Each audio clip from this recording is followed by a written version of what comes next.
right? It already happened in the UK. I mean, you saw what happened with the pension funds that were heavily levered in the bond market and were exposed. You know, U.S. pension funds, insurance companies, everybody has levered bond portfolios, but the whole country is exposed here. The whole country has been living off of cheap money. That's been the secret to this phony recovery, has been debt and inflation. We built an entire economy based on debt and inflation. Now the inflation is the problem, and you can't just, turn that off. You can't have a foundation of debt and inflation and then build a whole phony economy on top of it, and then take away the debt and inflation and not expect the whole thing to come crashing down. It can't levitate in midair. And think about all of the companies that have been financed with debt that would have gone out of business years ago or never would have started up but for the flow of cheap money coming out of the Federal Reserve.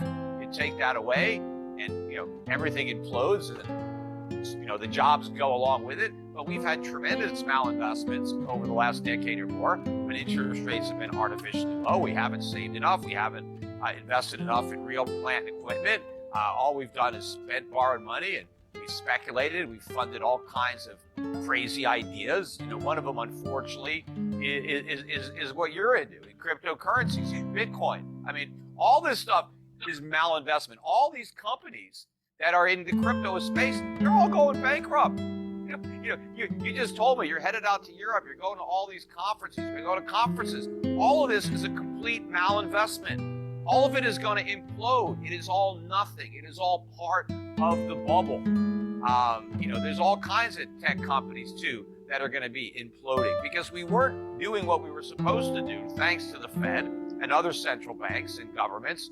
The whole economy is screwed up, and when you start to raise interest rates, all of that becomes apparent. You start to see all the problems. It's the hangover from all the drugs. But the Fed does not have the stomach for that. Just like they bailed everybody out in 2008, just like they did it again in 2020, they're going to do it again, whether it's 2022 or 2023. But this time it won't work, because I think this time it'll be fatal for the dollar. That's why it's the overdose on stimulus, because you end up killing the dollar, and then it's a sovereign debt crisis, and then nobody can get bailed out, because when it's the U.S. dollar and sovereign debt, maybe not even just U.S. debt, it could be European debt, Japanese debt, all this debt comes into question because nobody wants to own it, because the reality is the public can't pay with taxes, and so it's either default or inflation. Those are the only two choices that governments have, and either way, bondholders are going to lose. Well, I think when the Fed has to do another about face and the balance sheet, goes up again, when the Fed goes back to quantitative easing, everybody is going to have to know by then. I would have thought they'd have figured it out already, but sometimes you need a safe to drop on your head, and I think people will know that there's never going to be a shrinking of the balance sheet. The balance sheet is going to grow forever, and inflation is going to be a problem forever. And now the markets have to readjust to that. You can live with high inflation. It's not good. You can adapt. They did it in Argentina and other countries, right, where you just have high inflation all the time. The markets find a way of adapting to it. But the politicians do not have the political will to do something about it, because again, they've been financing their spending with inflation. That's how they pay for all these deficits. We print money. We destroy the value of money and prices go up. That's just the reality. And I don't see Congress willing to do what's necessary and the Fed do what's necessary. Now, maybe if we have a real crisis, if we start to see, the dollar imploding and interest rates soaring, long-term interest rates, and we start to see a complete meltdown of society as a result of, shortages and price controls or power outages, whatever's going to happen, and people rioting in the streets. I don't know. Maybe they'll do the right thing then. I don't know. But they tend to delay doing the right thing for as long as they possibly can. And so, it could get pretty bad between now and that inflection point. But I think if you just look at what's already happened, a lot of the signs are there. On one of my recent podcasts, I talked about how the fact that everybody says they don't ring a bell. They never ring a bell at a major top or bottom. My experience is they ring a lot of bells. People just don't know what to listen for. They don't hear them. And I said, what happened in England? That was like, Great Ben. Massive bell went off there because the Bank of England broke. And, maybe they're the first domino to go, but, all the central banks are in the same predicament. And, interest rates go up, and it's not just a shallow recession, it's a depression. And the problem isn't raising interest rates. That's not the problem. That exposes the problem.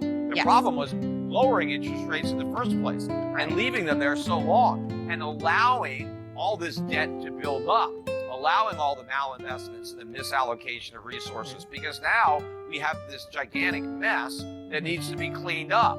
And it's not going to be cleaned up pretty. There's going to be a lot of losses. Investors are going to lose a lot of money. Average Americans, people are going to lose jobs. The free market has to do this to fix what the government screwed up. But it's not the free market that you want to blame. Blame the government. Blame the central banks. They created a problem. The only way to solve it is with the free market. It's the government constantly preventing the free market from solving the problem. That's why the problem is now so big. It's like, forest fires. You have fires, and if you have enough fires, but if you don't have any of those small fires, then eventually you get a much bigger one.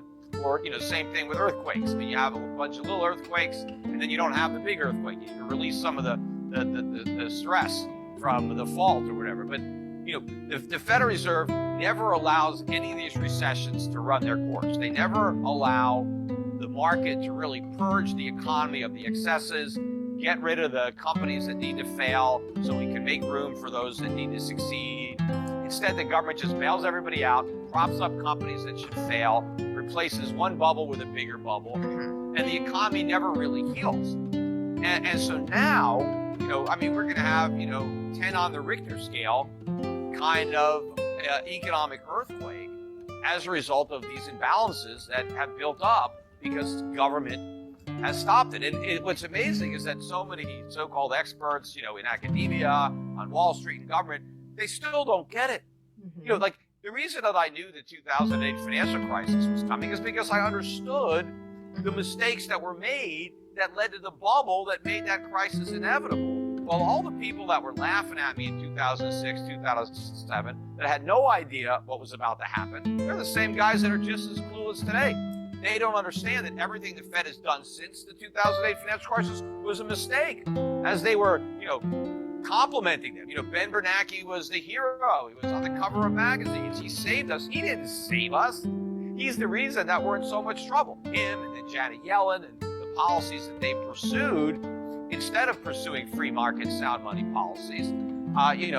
We inflated these giant bubbles, and now we're at the point where we can't do it anymore because now the consequences of the inflation have become a problem. So now inflation is the problem. Well, how do you stop that? Well, you got to remove all the cheap money, but then now the day of reckoning that we refused to deal with in 2008, that we refused to deal with in 2020, now we've got to deal with it. But it's way worse. It would have been much better had we followed my advice in 2008 and just let the crisis run its course. No TARPs, no bailouts. Whenever banks failed, they failed.